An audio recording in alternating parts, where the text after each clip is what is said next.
Oke, bismillahirrahmanirrahim. Assalamualaikum warahmatullahi wabarakatuh. Oke, alhamdulillah kembali lagi bersama saya Ustaz Gaul atau Ahmad Faiz Robani dan Bro Ugo di channel Ustaz Gaul Ustaz Channel. Gaul Channel. Tapi sebelum kita lanjut ke videonya ya guys ya, alangkah baiknya kalau kita subscribe dulu. Pastikan setiap hari ada pendatang baru ya. Ada pendatang baru. Jadi kalau kalian yang udah lama jangan di-subscribe lagi, nanti malah jadi unsub namanya. Di subscribe. Di-subscribe atau unsubscribe namanya. Nah, itu. Jadi udah, penting nyalakan lonceng dan tonton terus video kamu. Nah oke, pemirsa sekalian atau teman-teman kalian, teman-teman sekalian, bukan teman-teman kalian ya, teman-teman sekalian. Pada video kali ini kita akan bincang-bincang masalah belajar atau studi yang paling cocok di masa pandemi ini. Masa pandemi dan di masa sekarang akhir zaman Di ini. masa akhir zaman ini. Iya. Kita akan membahas tuntas lah dengan bahasa yang sederhana. Ini mungkin cocok bagi kalian semua kalangan yang lagi galau mau sekolah di mana, atau orang tua yang lagi kebingungan nih, bro gue ya. Bisa jadi. Orang tua yang ayah bunda yang lagi kebingungan mau memasukkan anaknya kemana gitu kan. Jadi kita akan ngasih solusi bagaimana agar anak itu bisa tenang dan bisa belajar dengan belajar dengan api, kemudian menjadi anak yang soleh-soleha, cerdas jasmani, rohani, ya kan, menjadi negarawan yang handal dan juga memiliki basic agama yang kuat. Bukan hanya akademiknya yang unggul ya. Benar-benar. Bukan hanya akademik. Jadi kira-kira kita akan bincang masalah itu ya bro gue. Bincang-bincang masalah. Awalnya itu dulu. Awalnya. Nah oke, pemirsa sekalian atau teman-teman sekalian, di akhir zaman ini kita ketahui bahwasanya patokan atau majunya suatu bangsa itu dilihat dari anak mudanya, kualitas pemuda itu, ya kan? Kalau kita ingin melihat bangsa itu maju atau bangsa itu berkembang, itu kita bisa lihat dari kualitas anak mudanya. Kalau anak mudanya bobrok, maka negara ini bobrok sebenarnya.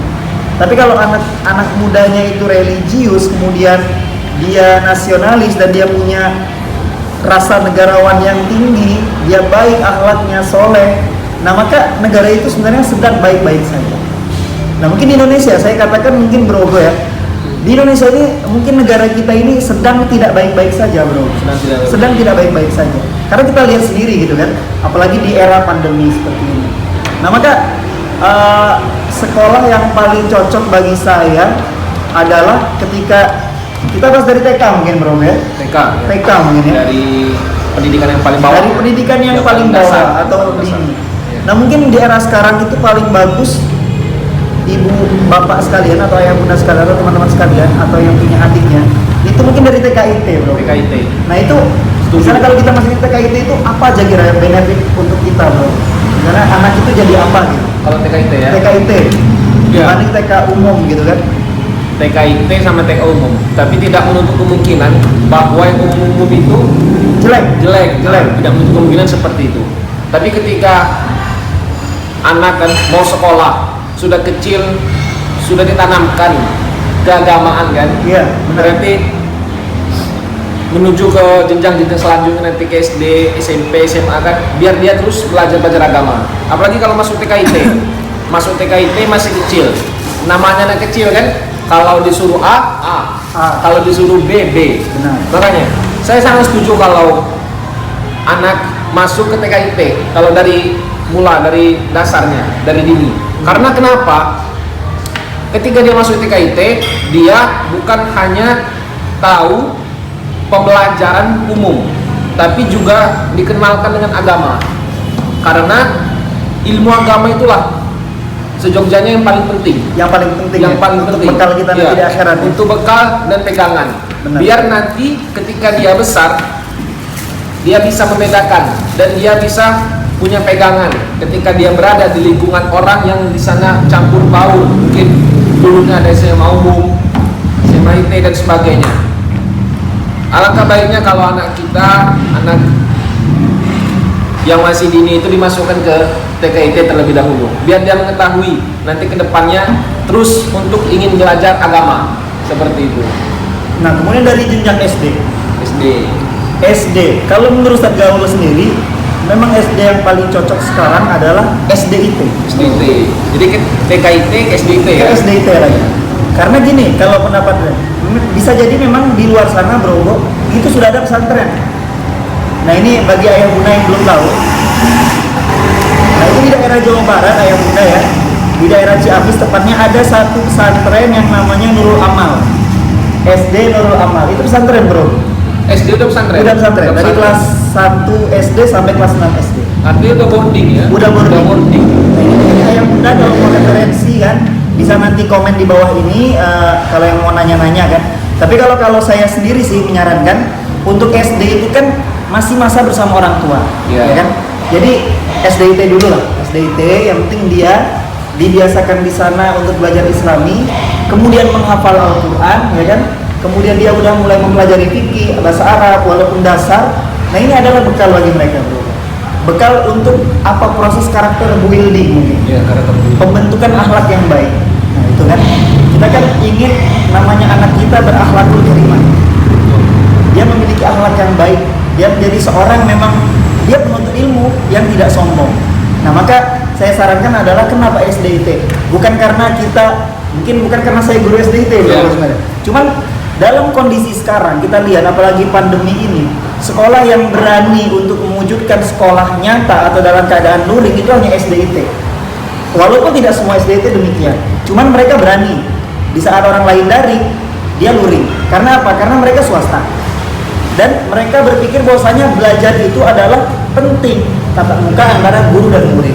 Nah ketika daring, anak SD dibiasakan dengan main gadget, handphone, kemudian sekolah tugas-tugas daring, ini saya membayangkan akan ada generasi yang low capacity yang pernah kita bahas dulu itu kan. Yang generasi apa? Rebahan. Ya kan? Generasi yang rusak dari segi ilmu dan adab. Nah seperti itu. Nah kemudian mungkin nah ini yang menarik ini bro, mungkin yang bagi anak-anaknya yang masih galau tentang SMP atau pesantren gitu. SMP atau pesantren. Nah inilah yang mungkin mereka udah mulai terbentuk nih bro. Nah mungkin dari bro bisa jelasin. Tapi sebelumnya gini, terkadang tapi tidak semuanya. Sebagian orang tua itu dia mengkhawatirkan anaknya untuk pesantren dan karena kenapa? Mungkin ada orang tua yang berpikiran seperti ini. Aduh, itu anak satu-satunya saya. Ketika masuk di pondok pesantren berpisah jauh, sedih. Yang pertama itu. Terus selanjutnya, aduh, lingkungannya kadang kasihan, kadang sering sakit seperti itu kan. Padahal itu gimana ya? Hal yang biasa untuk pesantren. Semua merasakan hal yang sama. Tapi di balik itu, ketika anak kita lulus di pondok pesantren, itu membuahkan hasil yang sangat istimewa. Dia bisa hafal doa-doa, hafal Quran, hafal hadis, akhlaknya terbentuk. Nah, disitulah suatu buah yang didapatkan dari pondok pesantren. Ketika itulah orang tua bangga. Ya. Tidak menutup kemungkinan anak SD tadi yang dibilang Ustaz kan? Ya. Anak SD pun banyak yang sekarang tuh sudah mondok. Udah mondok. Karena mereka tahu pergaulan di luar itu luar biasa. Yang konten kita kemarin kemaksiatan. Benar. Nah, itu. Apa tuh? Dunia luar itu luar biasa.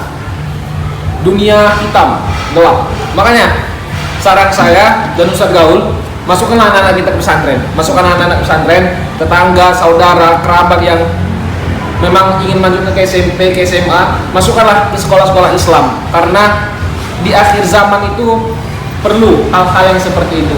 Kita ingin membentuk perubahan dengan, kalau kemarin dengan rebahan kan, itu kan pasti tidak bisa. Itulah, memang kita harus ada usaha dulu. Itulah salah satu usaha kita untuk apa tuh, mendoakan orang tua kita masukkan ke pesantren agar anak-anak kita tahu tentang ilmu-ilmu agama. Seperti itu. Menjadi bekal ya. Menjadi bekal. Nah ini jadi kita ya Bunda, itu salah satu dari berbagai alasan kenapa kita harus masuk pesantren. Dijelaskan dengan Bro Ogo tadi secara detail dan sederhana ya. Detail tapi sederhana. Jadi mudah dipahami tadi. Jadi banyak sekali manfaat ketika kita masuk pesantren. Jadi ayah bunda yang nonton video ini, kita ingat ayah bunda. Karena di dunia ini sementara. Dunia ini sementara. Saya dulu, kita cerita-cerita mungkin bro, kayak kita pesantren dulu kan. Nah, jadi saya dulu ayah bunda dulu masuk pesantren itu kelas 1 SMP atau sekitar umur 11 atau 12 tahun. Kelas 1 SMP masuk pesantren. Masuk pesantren. Kalau sekarang anak kelas 1 SMP itu ngebut, jumping ya. Jumping itu anak kelas 1 SMP sekarang. Waktu itu Di sisi lain, saya tidak tahu pesantren itu apa dan bagaimana. Saya ingin jadi apa, saya nggak tahu menahu dan saya tidak betah, bro, awalnya. Nah tapi, bro, karena orang tua ingin saya pesantren, ya kan? Nah jadi saya tidak memikirkan banyak hal. Yang saya tahu cuma main belajar loh, awal pesantren ya. Sampai akhirnya saya ke Solo, saya pindah, kemudian sampai SMA pesantren lagi, sampai kuliah pun bahasa Arab dan tinggal menjadi marbot masjid. Tapi alhamdulillah, hikmah yang saya dapatkan adalah kita memahami atau setidaknya ada bekal agama dalam diri kita, ya kan?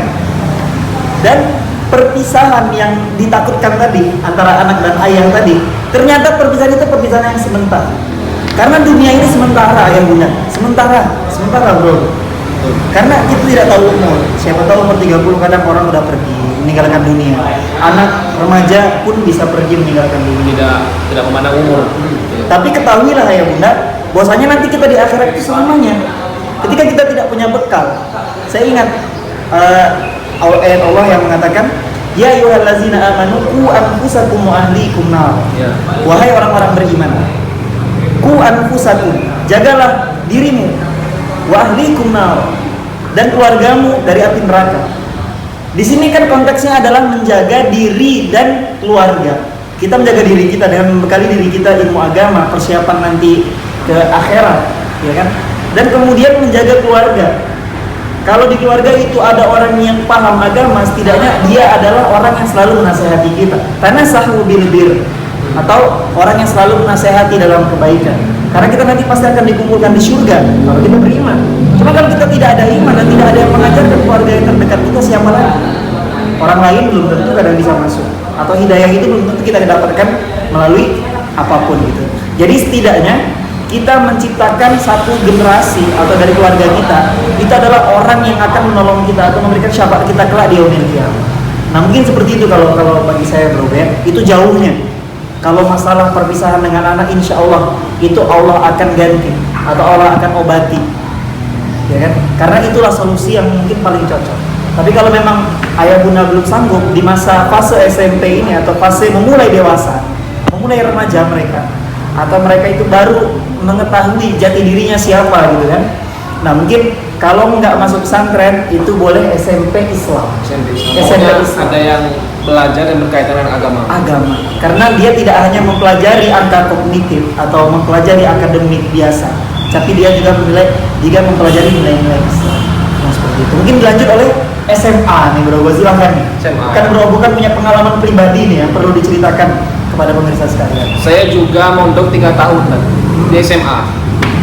Ketika itu saya lulus di salah satu SMA, tidak saya sebutkan lah, pokoknya saya lulus di SMA, di pondok saya lulus.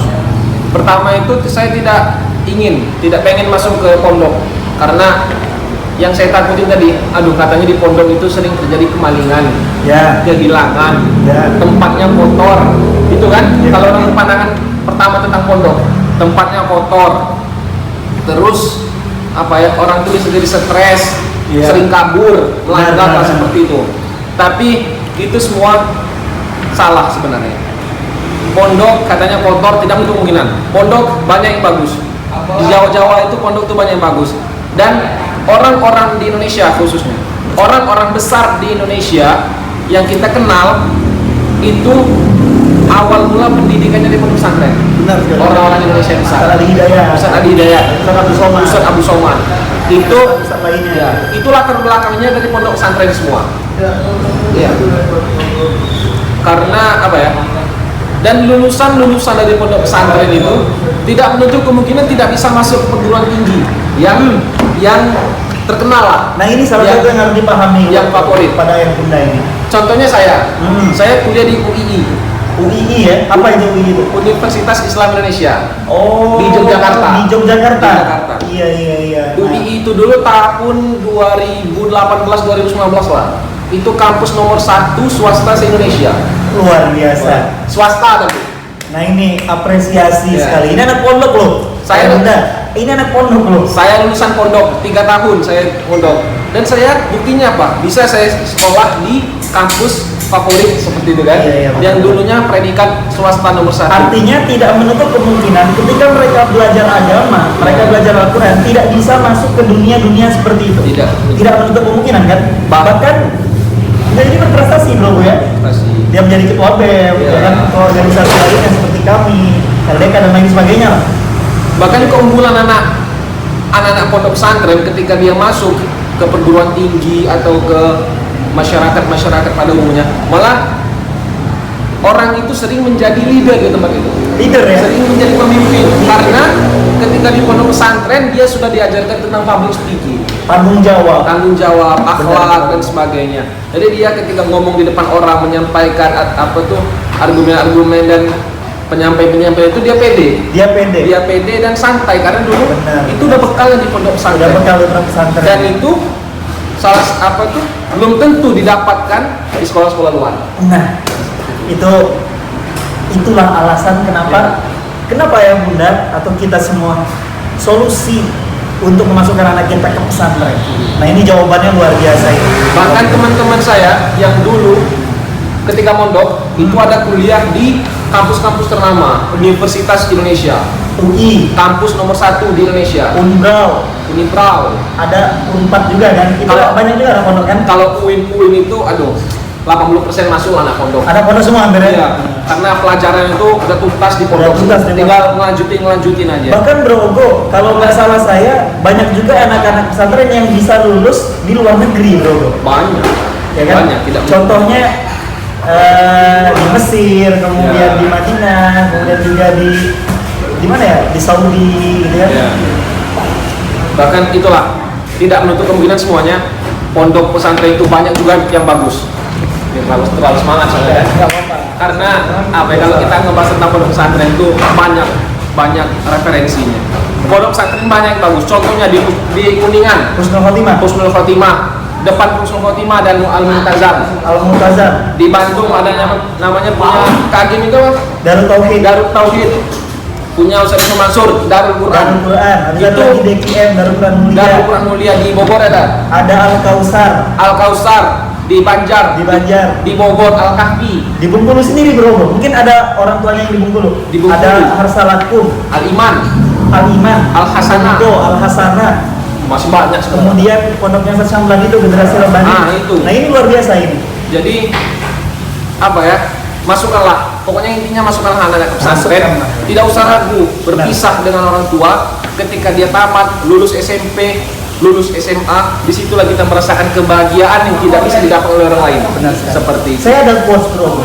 Mungkin quotes ini orang lain yang sering menyampaikan, tapi saya sampaikan ulang nih kepada ayah bunda mungkin yang dengar ya. Lebih baik sedih atau menangis berpisah melepas anak untuk untuk sekolah di pesantren ya kan, daripada nanti sedih atau menangis ketika dipisahkan oleh Allah, kamu di surga, anak kamu di neraka, atau kebalik, benar nggak Bro? Atau anak kamu di neraka, kamu di surga, berpisah oleh Allah di akhirat. Lebih baik berpisah di dunia, ya kan? Pasti sedih ya bunda, pasti biasa. Ada satu hadis hadisnya berbunyi tentang menuntut ilmu. Man salaka tariqan yaltamisu fihi ilman sahalallahu lahu tariqan ilal jannah. Apa itu artinya Bro? Barang siapa yang berjalan ingin menuntut ilmu karena Allah. Iya. Terus Sahalallahu tariqan, sahalallahu bihi tariqan ilal jannah. maka Allah akan memudahkan jalan baginya menuju surga. Nah, itu. Berjihad bukan hanya berperang melawan kelompok-kelompok Yahudi. Berjihad bukan bukan berantem kalau bahasa kita ini. Berantem. Menuntut ilmu, patuh kepada orang tua itu termasuk jihad kepada Allah. Benar sekali. Apalagi menuntut ilmu. Ketika meninggal syahid kan? Ya. Jadi bapak, ibu, teman-teman, saudara, sanak family semuanya, kalau ada pertanyaan tentunya pemirsa Ustaz Gaul Channel ya guys. Kalau ada pertanyaan tentang pondok pesantren atau masih ragu-ragu lah tentang pondok pesantren, bisa komen di bawah. Tolong spam di kolom komentar lah. Dan alhamdulillahnya tepat 1 Juli 2021 Ustaz Gaul Channel tembus 100 orang pertama subscriber. 3 Juli ya. 1 1 Juli sekarang. Tanggal berapa sekarang? 1 Juli sekarang. 1 Juli ya? 1 Juli sekarang. Iya. Nanti kalau sekitaran berapa ratus ya kan? Ada giveaway itu ya? 500 subscriber pertama nanti kita akan giveaway. Kalau sering mengalami peningkatan di bawah 500 ada giveaway. Ya. Benar sekali ya. Barang-barang menarik, tapi itulah syaratnya subscribe, like, komen, Dan tonton terus. dan tonton terus. Karena Video-video dari kami sini- insya Allah bermanfaat lah. Nah mungkin sekian Bro Boy ya. Sekian. Kita terima kasih juga kepada Bro Boy ini yang mana memang kita adalah anak pesantren semua ya guys ya. Yang sampai kalian insecure, kemudian juga semangat untuk menuntut ilmu tadi. Temui kami atau tunggu kami di konten-konten selanjutnya hanya di Ustadz Daud Channel. Aku lu qauli hadza astaghfirullahalazim. Assalamualaikum warahmatullahi wabarakatuh.